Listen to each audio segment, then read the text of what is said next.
La Metamorfosis, relato corto escrito por Franz Kafka. Capítulo 3. Es un relato extraño, obscuro y demasiado realista sobre el destino del ser humano moderno, trabajar tan duramente hasta quedar despojado de su humanidad para convertirse en un insecto insignificante y recibir, al final, el desprecio y la indiferencia de aquellos a quienes sirvió.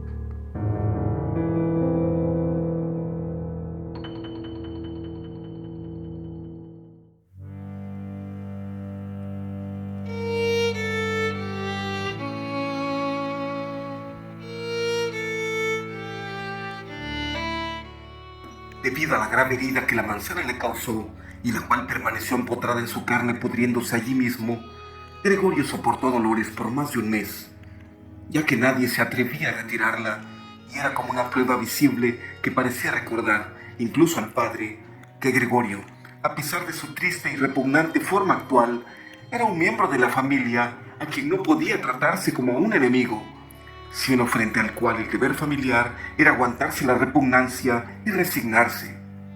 Nada más que resignarse. Gregorio ahora, por culpa de su herida, probablemente había perdido agilidad para siempre. Por lo pronto, necesitaba largos minutos para cruzar su habitación, como un viejo inválido. No se podía ni pensar en arrastrarse por las alturas. Sin embargo, en compensación por este temperamento de su estado, recibió, en su opinión, una reparación más que suficiente. Hacia el anochecer, se abría la puerta que daba al cuarto de estar, la cual solía observar fijamente ya desde 2 horas antes de que lo abrieran, de forma que, tumbado en la oscuridad de su habitación, sin ser visto desde el comedor, podía ver a toda la familia en la mesa iluminada y podía escuchar sus conversaciones, en cierto modo con el consentimiento general, es decir, de una forma completamente distinta a como había sido hasta ahora. Naturalmente ya no se trataba de las animadas conversaciones de antaño, en las que Gregorio, desde la habitación de su hotel, siempre había pensado con cierta nostalgia cuando, cansado, tenía que meterse en la cama húmeda.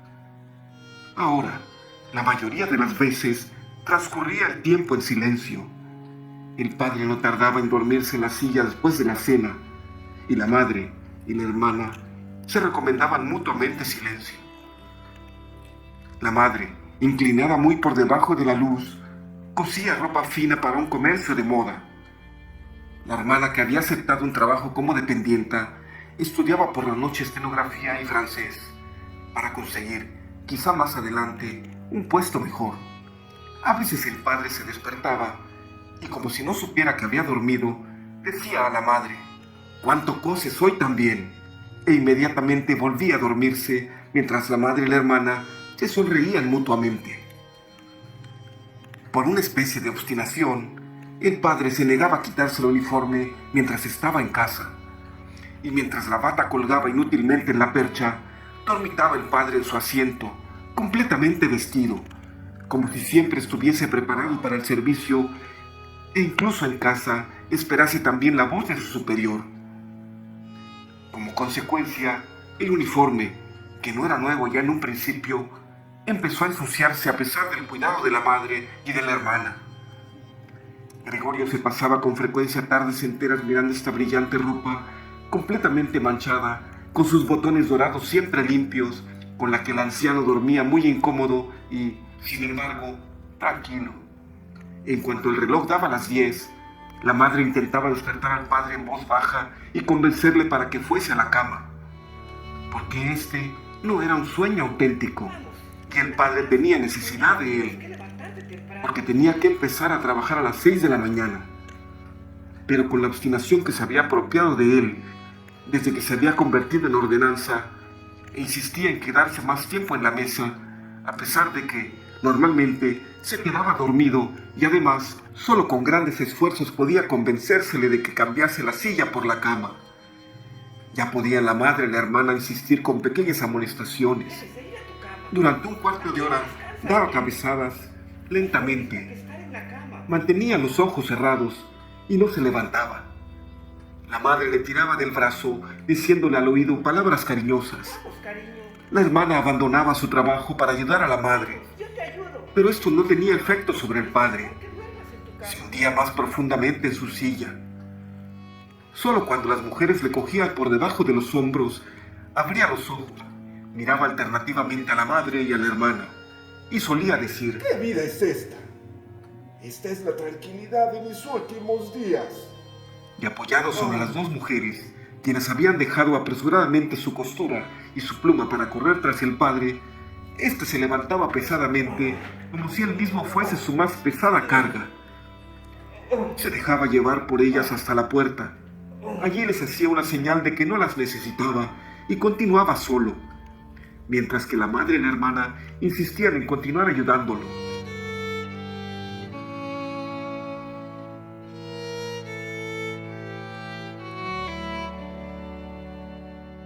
¿Quién en esta familia, agotada por el trabajo y rendida por el cansancio, iba a tener más tiempo del necesario para ocuparse de Gregorio? El presupuesto familiar se reducía cada vez más. La criada acabó por ser despedida.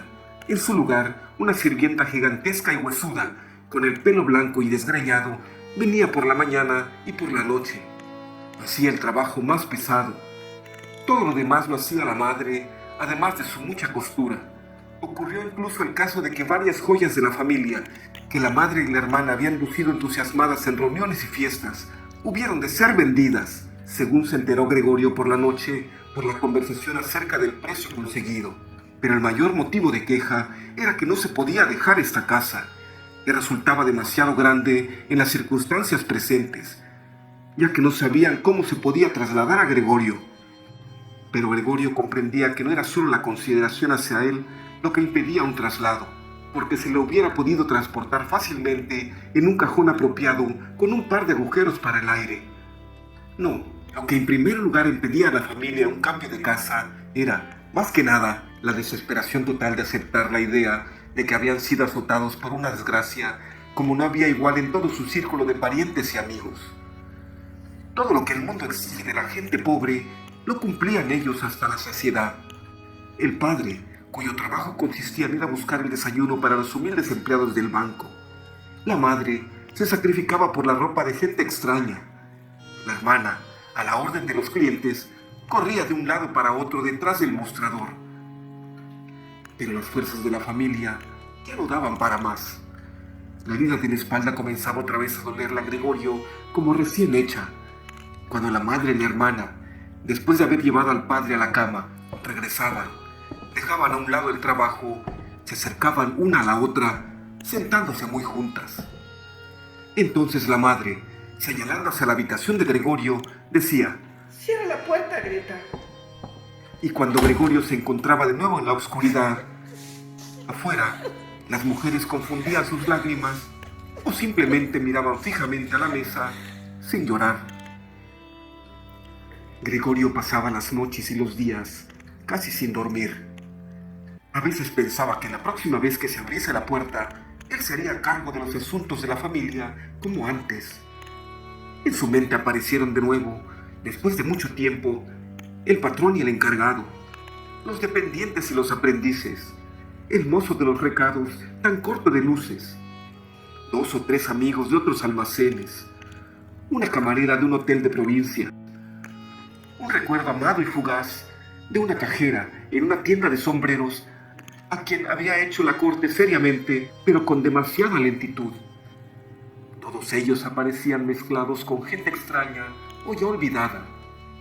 Pero en lugar de ayudarle a él y a su familia, todos ellos eran inaccesibles, y Gregorio se sentía aliviado cuando desaparecían. Pero después ya no estaba de humor para preocuparse por su familia. Solamente sentía rabia por el mal cuidado de que era objeto. Y a pesar de que no podía imaginarse algo que le hiciese sentir apetito, hacía planes sobre cómo podría llegar a la despensa para tomar de allí lo que quisiese, incluso aunque no tuviese hambre alguna.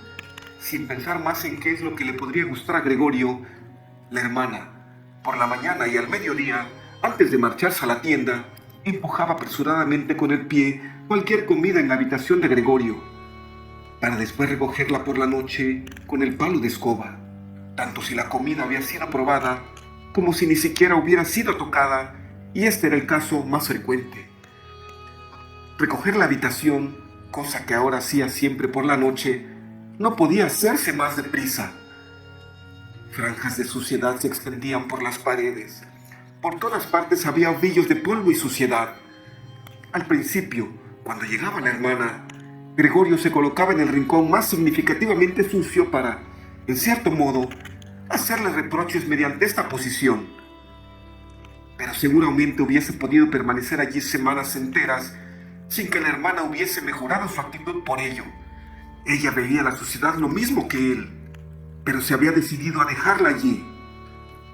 Al mismo tiempo, reclamaba celosamente que se reservase solamente a ella el cuidado de la habitación de Gregorio, con una susceptibilidad completamente nueva en ella y que, en general, toda la familia aprobaba.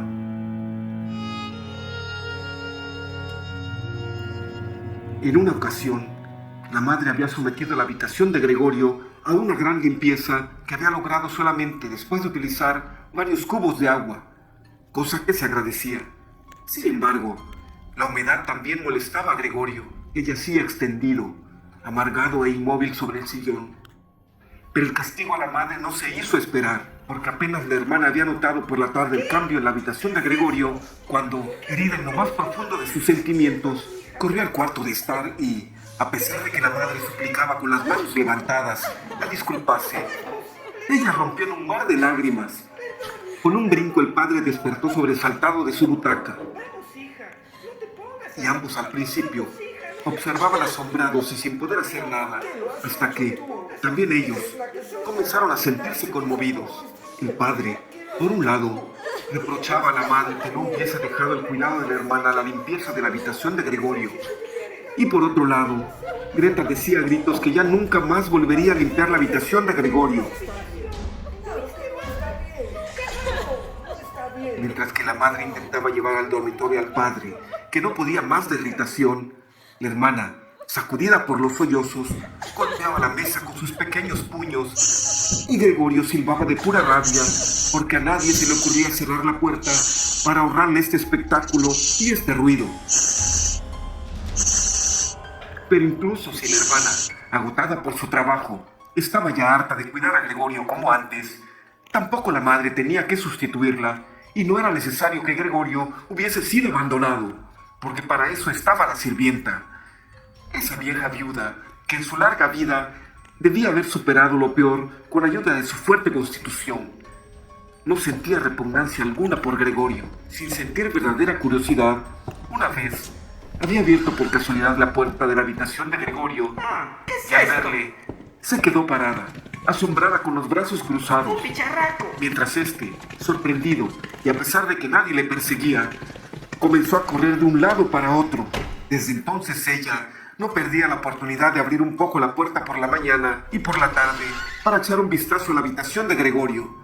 Al principio le llamaba hacia ella con palabras que probablemente consideraba amables como ¡Ven aquí, bicharraco! o ¡Vaya con el viejo escarabajo, pelotero! Gregorio no contestaba nada a tales llamadas, sino que permanecía inmóvil en su sitio, como si la puerta no hubiese sido abierta. Mejor hubiese sido que se le ordenase a esa sirvienta que limpiase diariamente la habitación, en lugar de dejar que le molestase sin motivo y a su antojo.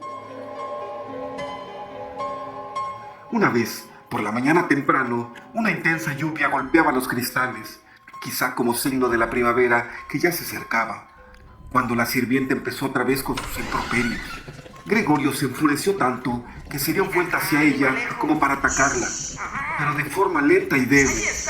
Sin embargo, la sirvienta, en vez de asustarse, alzó simplemente una silla que se encontraba cerca de la puerta y permaneció allí con la boca completamente abierta. Estaba clara su intención de cerrar la boca solo cuando la silla que tenía en la mano acabase en la espalda de Gregorio. ¡Ah, sí! ¿Con qué nos seguimos adelante? Preguntó, al ver que Gregorio se daba de nuevo la vuelta y volvió a colocar la silla tranquilamente en el rincón. Gregorio ya no comía casi nada. Solo si pasaba por casualidad al lado de la comida, tomaba un bocado para jugar con él en la boca. Lo mantenía allí por horas y la mayoría de las veces acababa por escupirlo. Al principio pensó que lo que le impedía comer era la tristeza por el estado de su habitación, pero precisamente con los cambios de la habitación se habituó muy pronto. Se habían acostumbrado a meter en esta habitación cosas que no podían colocar en otro sitio. Y ahora había muchas cosas de estas, porque una de las habitaciones de la casa había sido alquilado a 3 huéspedes. Estos señores parecían muy severos. Los 3 tenían barba, según pudo comprobar Gregorio por una rendija de la puerta, y ponían especial atención en el orden, no solo ya de su habitación, sino de toda la casa, especialmente en el orden de la cocina, ya que ahora vivían y comían aquí. No soportaban trastos inútiles, ni mucho menos sucios. Además, habían traído una gran parte de sus propios muebles. Por este motivo sobraban muchas cosas que no se podían vender, ni tampoco querían tirar. Todas estas cosas acababan en la habitación de Gregorio. Lo mismo ocurrió con el cubo de la ceniza.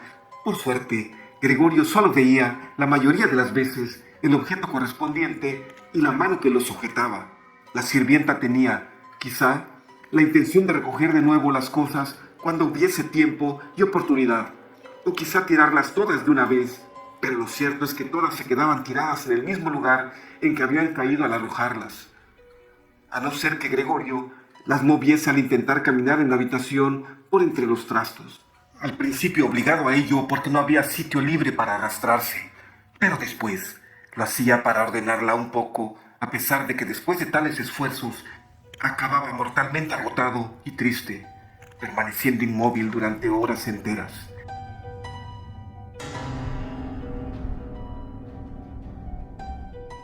Como los huéspedes a veces tomaban la cena en el cuarto de estar, la puerta permanecía algunas noches cerrada. Pero a Gregorio esto ya no le importaba. Incluso algunas noches en las que había estado abierta, no se había aprovechado de ello, sino que, sin que la familia lo notase, se había tumbado en el rincón más oscuro de la habitación. Pero en una ocasión, la sirvienta había dejado un poco abierta la puerta que daba al cuarto de estar, y se quedó abierta incluso cuando los huéspedes llegaron y encendieron la luz. Se sentaban a la mesa en los mismos sitios en los que antes había comido el padre, la madre y Gregorio. Desdoblaban las servilletas y tomaban en la mano cuchillo y tenedor. Al momento aparecía por la puerta la madre con una fuente de carne y poco después lo hacía la hermana con una fuente de patatas. La comida humeaba. Los huéspedes se inclinaban sobre las fuentes que había ante ellos como si quisiesen examinarlas antes de comer. Y efectivamente, el señor que estaba sentado en medio y que parecía ser el que más autoridad tenía de los 3, cortaba un trozo de carne en la misma fuente con el fin de comprobar si estaba lo suficientemente tierna o quizá tenía que ser devuelta a la cocina. La prueba le satisfacía. La madre y la hermana, que habían observado con impaciencia, comenzaban a sonreír respirando profundamente. La familia comía en la cocina. A pesar de ello, el padre, antes de entrar en esta, entraba en la habitación y con una sola reverencia y la gorra en la mano, daba una vuelta en la mesa. Los huéspedes se levantaban y murmuraban algo para sus adentros. Cuando ya estaban solos, comían casi en absoluto silencio. A Gregorio le parecía extraño el hecho de que, de todos los variados ruidos de la comida, una y otra vez se escuchasen los dientes al masticar, como si con ello quisieran mostrarle a Gregorio que para comer se necesitaban los dientes y que, aun con las más hermosas mandíbulas, sin dientes no se podía conseguir nada. ¡Qué apetito tengo! Pero no me gustan estas cosas, Se decía Gregorio preocupado. como comen los huéspedes, y yo mientras tanto muriéndome.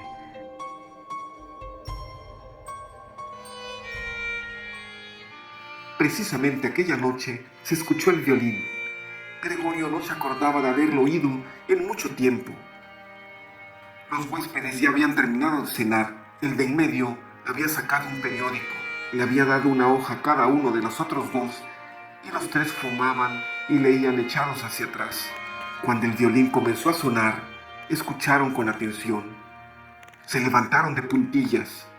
Fueron hacia la puerta del vestíbulo en la que permanecieron quietos de pie, apretados unos junto a otros. Desde la cocina se les debió oír porque el padre gritó: ¿Les molesta a los señores la música? Inmediatamente puede dejar de tocarse. Al contrario, dijo el señor de en ¿no medio. desearía la señorita entrar con nosotros y tocar aquí en la habitación, donde es más cómodo y agradable? Naturalmente. exclamó el padre, como si el violinista fuese él mismo. Los señores regresaron a la habitación y esperaron. Pronto llegó el padre con el atril, la madre con la partitura y la hermana con el violín. La hermana preparó con tranquilidad todo lo necesario para tocar.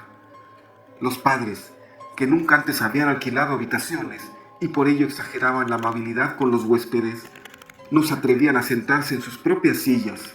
El padre se apoyó en la puerta, con la mano derecha colocada entre dos botones de la chaqueta abrochada.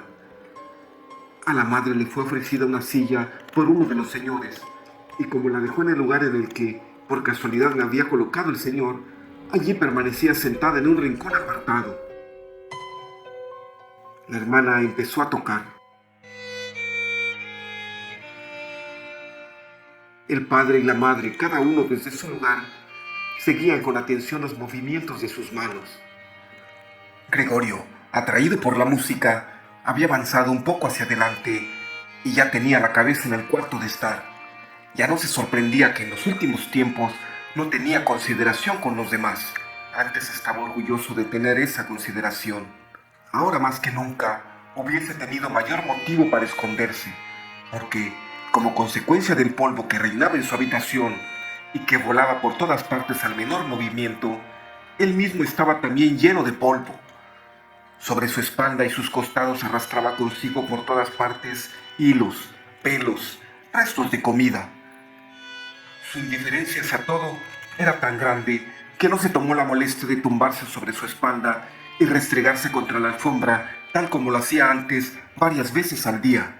Y a pesar de este estado, no sentía vergüenza alguna de avanzar por el suelo impecable del comedor. Por otra parte, nadie le prestaba atención. La familia estaba completamente absorta en la música del violín.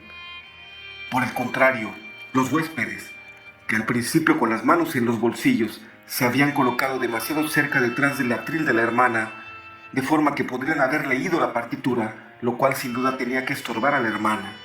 Hablando a media voz, con las cabezas inclinadas, no tardaron en retirarse hacia la ventana, donde permanecieron inclinados cuchicheando, siendo observados por el padre, a quien esta actitud visiblemente preocupaba. Realmente daba a todas luces la impresión de que habían sido decepcionados en su suposición de escuchar una pieza bella o divertida al violín, de que estaban hartos de la función y solo permitían que se les molestase por amabilidad, especialmente la forma en que echaban a lo alto el humo de los cigarrillos por la boca y por la nariz denotaba gran nerviosismo.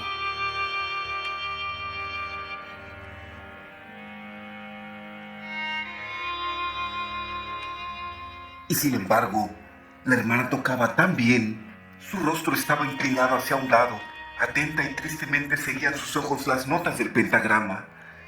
Gregorio avanzó un poco más y mantenía la cabeza pegada al suelo para quizá poder cruzar su mirada con ella.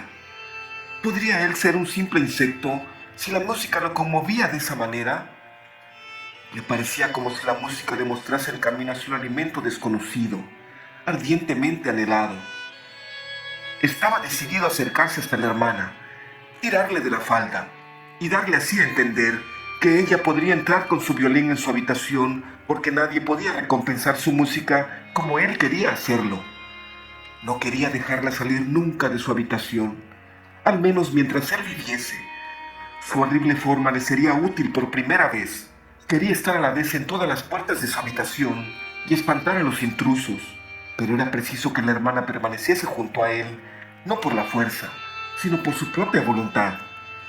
Debería sentarse junto a él sobre el sillón, y que si la desgracia no se hubiese cruzado en su camino la Navidad pasada, porque probablemente la Navidad ya había pasado, se lo hubiese dicho a todos sin preocuparse de réplica alguna.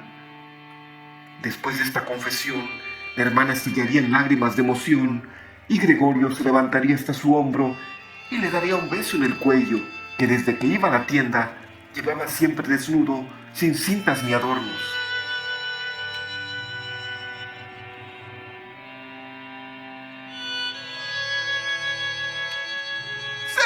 causa! Gritó al padre el señor que parecía ser el más autorizado y señaló, sin decir una palabra más, con el índice hacia Gregorio, quien avanzaba lentamente. El violín enmudeció. En un principio, el huésped, que parecía ser el más autorizado, sonrió a sus amigos moviendo la cabeza y a continuación miró hacia Gregorio. El padre, en lugar de echar a Gregorio, consideró más necesario, ante todo, tranquilizar a los huéspedes, a pesar de que ellos no estaban nerviosos en absoluto, y parecía que ahora Gregorio les divertía más que el violín. Se precipitó hacia ellos e intentó, con los brazos abiertos, empujarles a su habitación, y al mismo tiempo evitar con su cuerpo que pudiesen ver a Gregorio.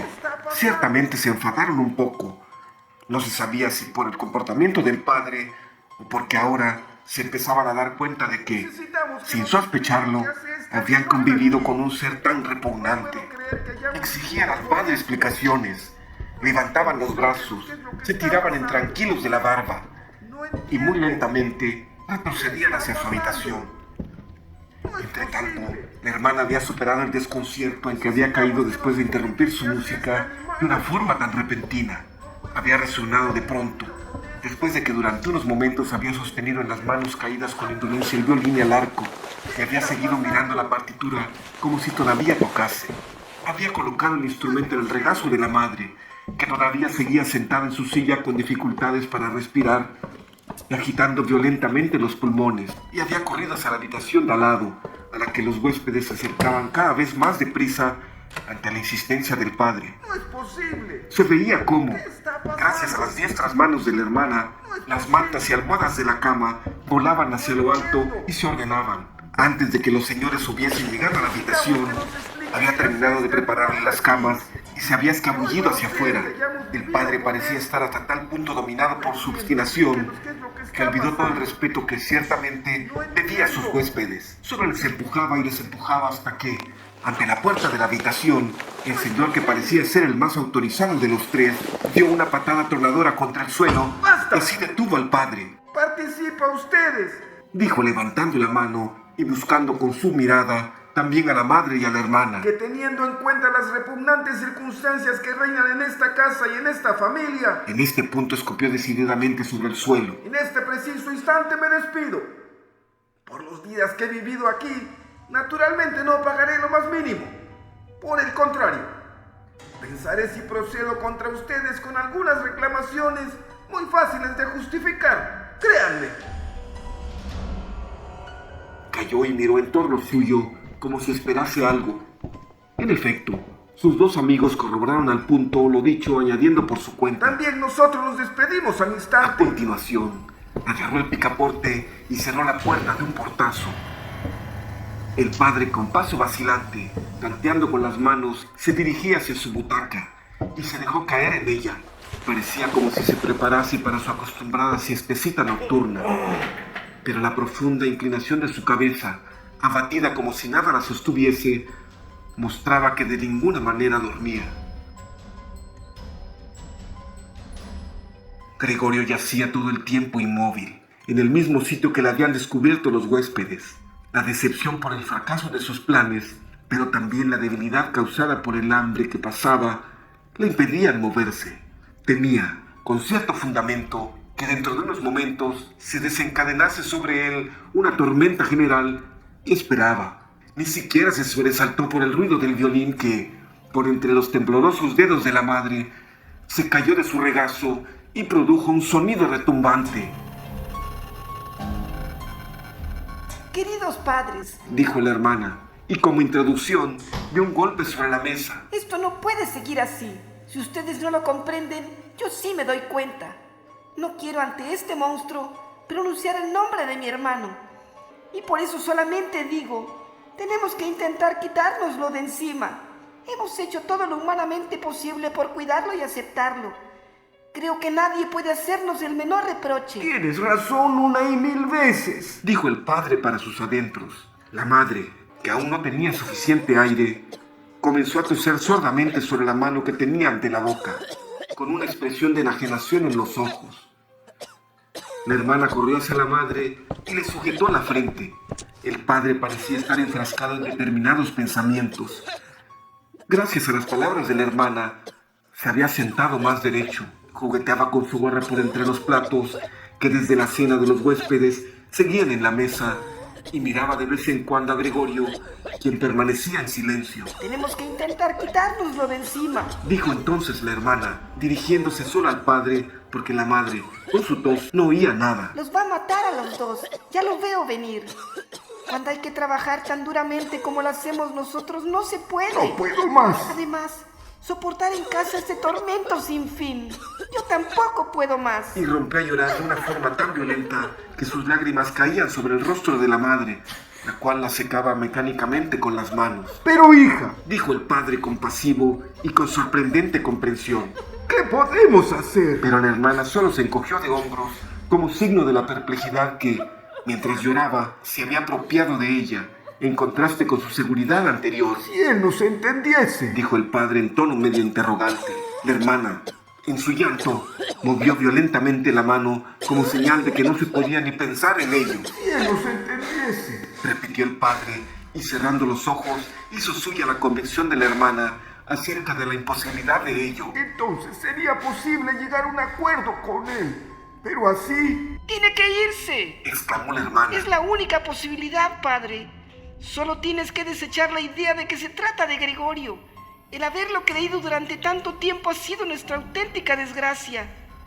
Pero, ¿cómo es posible que sea Gregorio? Si fuese Gregorio, hubiese comprendido hace tiempo que una convivencia entre personas y semejante animal no es posible. Y se hubiese marchado por su propia voluntad. Ya no tendríamos un hermano, pero podríamos continuar viviendo y conservaríamos su recuerdo con honor. Pero esta bestia nos persigue, echa a los huéspedes, quiere evidentemente adueñarse de toda la casa y dejar que pasemos la noche en la calle.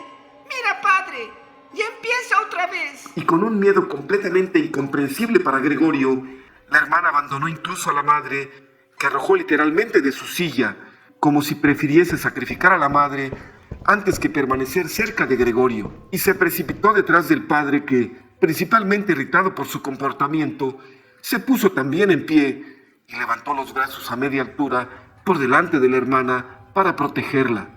Pero Gregorio no pretendía, ni por lo más remoto, asustar a nadie, ni mucho menos a la hermana. Solamente había empezado a darse la vuelta para volver a su habitación, y esto llamaba la atención, ya que, como consecuencia de su estado enfermizo, para dar tan difíciles vueltas tenía que ayudarse con la cabeza, que levantaba una y otra vez y que golpeaba contra el suelo. Se detuvo y miró a su alrededor. Su buena intención pareció ser entendida. Solo había sido un susto momentáneo. Ahora todos lo miraban tristes y en silencio.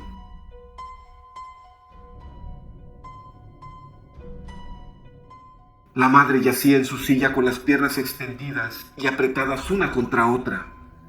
Los ojos casi se le cerraban de puro agotamiento.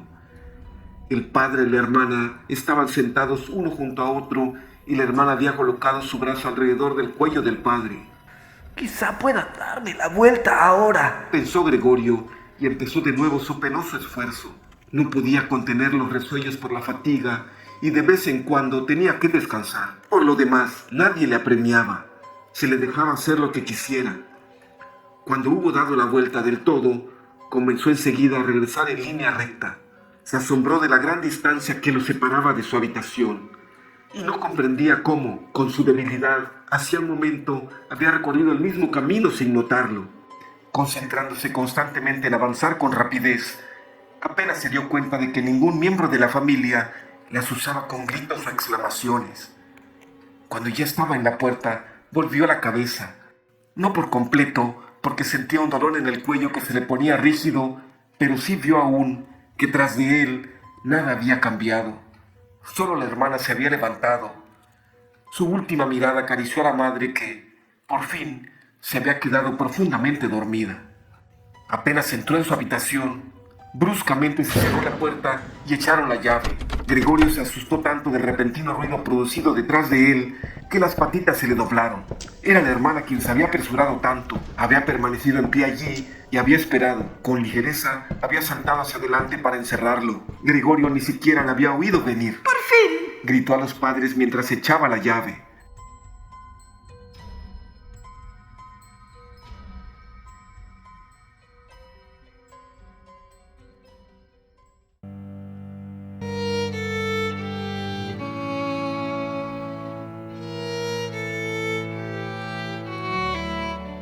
¿Y ahora? Se preguntó Gregorio, y miró a su alrededor en la oscuridad. Pronto descubrió que ya no se podía mover. No se extrañó por ello, más bien le parecía antinatural que, hasta ahora, hubiera podido moverse con esas patitas. Por lo demás, se sentía relativamente a gusto. Bien es verdad que le dolía todo el cuerpo, pero le parecía como si los dolores se hiciesen más y más débiles, y al final acabarían por completo. Apenas sentía ya el dolor por la inflamación que la manzana podrida producía en su espalda, ni la infección que producía a su alrededor, cubiertas ambas por un suave polvo blancuzco. Pensaba en su familia con cariño y emoción. Su opinión de que tenía que desaparecer era, si fuera posible, aún más decidida que la de su hermana. En este estado de apacible y letárgica meditación, permaneció hasta que el reloj de la torre dio las 3 de la madrugada. Todavía pudo vivir aquel comienzo del amanecer que despuntaba detrás de los cristales. A continuación, contra su voluntad, su cabeza se desplomó sobre el suelo y sus orificios nasales exhalaron el último suspiro.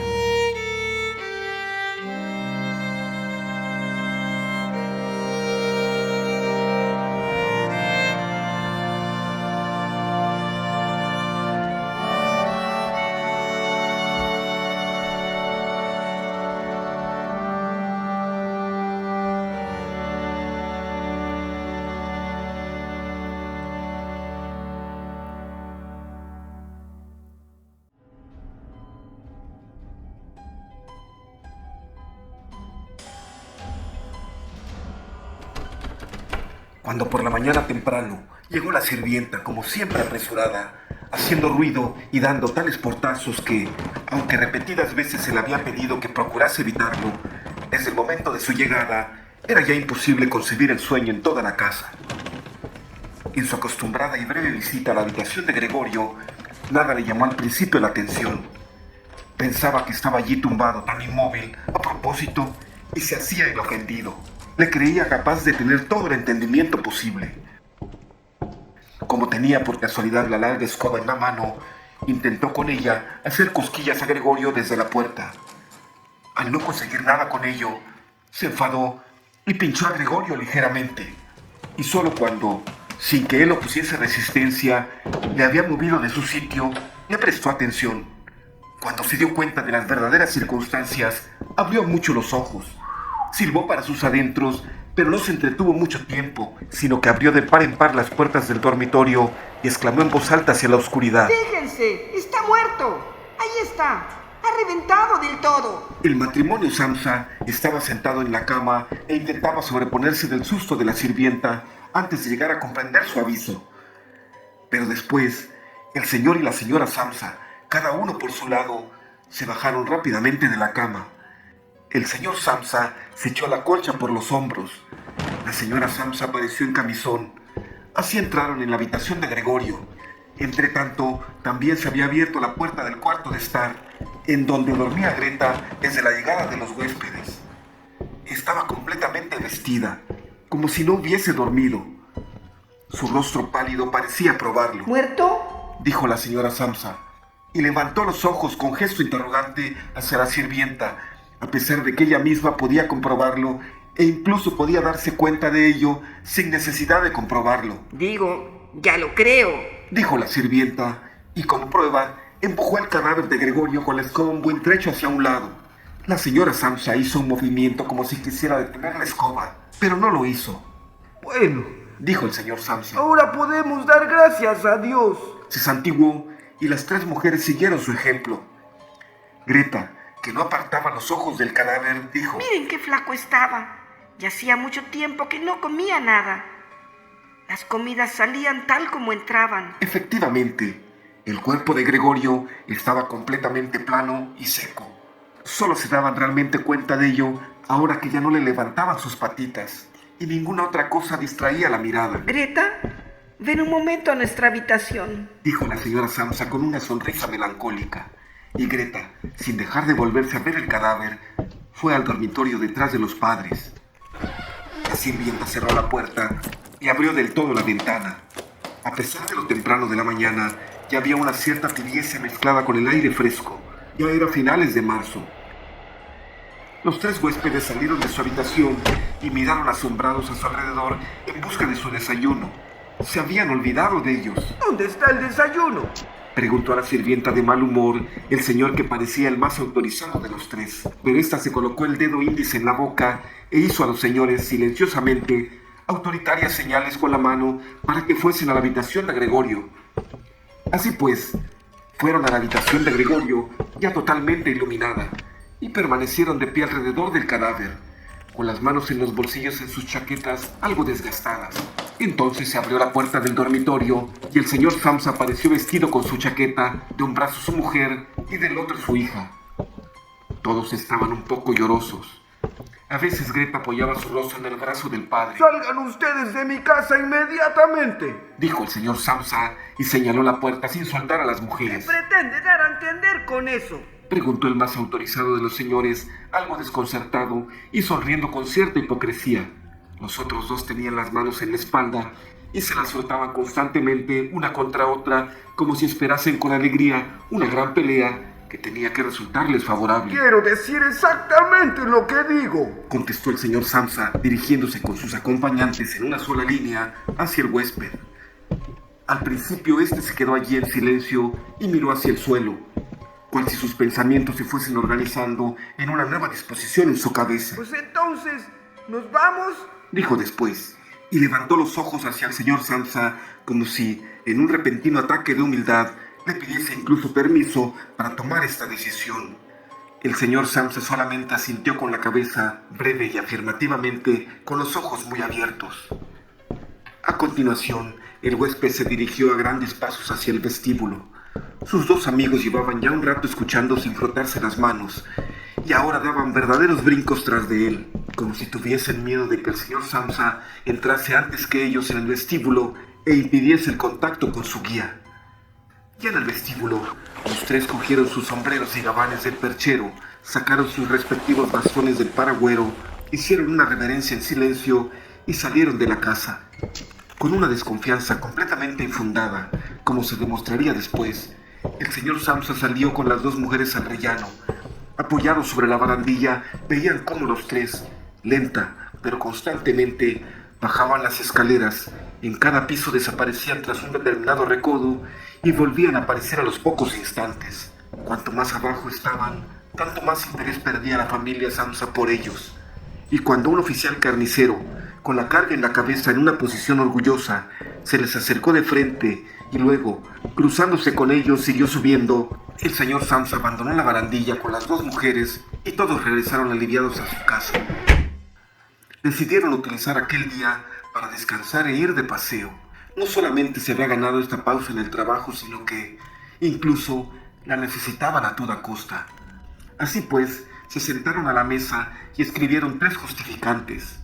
El señor Samsa a su dirección, la señora Samsa al señor que le daba trabajo y Greta al dueño de la tienda. Mientras estaban en este menester, entró la sirvienta para decir que ya se marchaba porque había terminado su trabajo de por la mañana. Los 3 continuaron escribiendo sin prestarle mucha atención. Solamente asintieron con la cabeza sin levantar la vista. Pero al ver que no acababa de marcharse, levantaron la vista enfadados. ¿Qué pasa? Preguntó el señor Samsa. La sirvienta permanecía de pie junto a la puerta, como si quisiera participar a la familia un gran éxito, pero que solo lo haría cuando la interrogaran con todo detalle. La pequeña pluma de avestruz colocada casi derecha sobre su sombrero, que desde que estaba a su servicio incomodaba al señor Samsa, se balanceaba suavemente en todas las direcciones. ¿Qué es lo que quiere usted? Preguntó la señora Samsa, que era, de todos, la que más respetaba a la sirvienta. Bueno, Contestó la sirvienta, y no podía seguir hablando de puro sonreír amablemente. no tienen que preocuparse de cómo deshacerse de la cosa esa de al lado. Ya está todo arreglado. La señora Samsa y Greta se inclinaron de nuevo sobre sus cartas, como si quisieran continuar escribiendo. El señor Samsa, que se dio cuenta de que la sirvienta quería empezar a contarlo todo con todo detalle, lo rechazó decididamente con la mano extendida.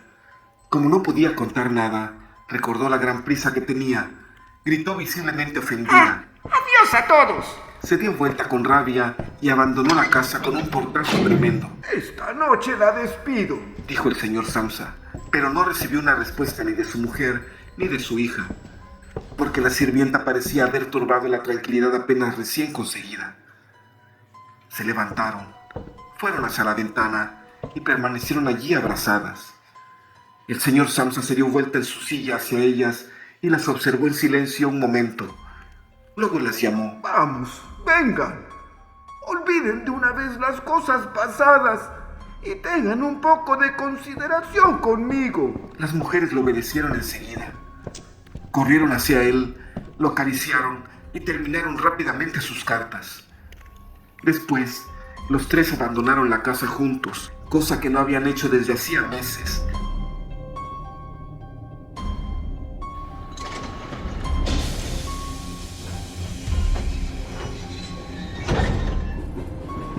Tomaron el tranvía y se marcharon al campo para respirar el aire puro fuera de la ciudad. El tranvía, en el cual eran los únicos viajeros, estaba totalmente iluminado por el cálido sol. Recostados cómodamente en sus asientos, hablaron de las perspectivas para el futuro y llegaron a la conclusión de que, vistas las cosas más de cerca, no eran tan malas en absoluto, porque sus 3 empleos eran muy buenos, aunque todavía no habían tenido tiempo de comentarse los detalles, y especialmente muy prometedores para el futuro. Pero lo que sí mejoraría la situación de forma inmediata sería mudarse de casa. Ahora querían cambiarse a una más pequeña y barata, pero mejor ubicada y, sobre todo, más práctica que la actual, que había sido escogida por Gregorio. Mientras hablaban de esta manera tan optimista, el señor y la señora Samsa se percataron casi simultáneamente al ver a su hija cada vez más animada, que en los últimos tiempos, a pesar de las calamidades que habían hecho palidecer sus mejillas, se había convertido en una linda muchacha, llena de vida, lozana y hermosa. Sin cruzar ya palabra, entendiéndose casi instintivamente con las miradas, se dijeron uno a otro que ya llegaba el momento de buscarle un buen marido. Y cuando al llegar al final de su viaje, fue la hija quien se levantó primero y estiró sus juveniles formas. Para ellos fue como una confirmación de los anhelos de sus nuevos sueños y buenas intenciones como padres.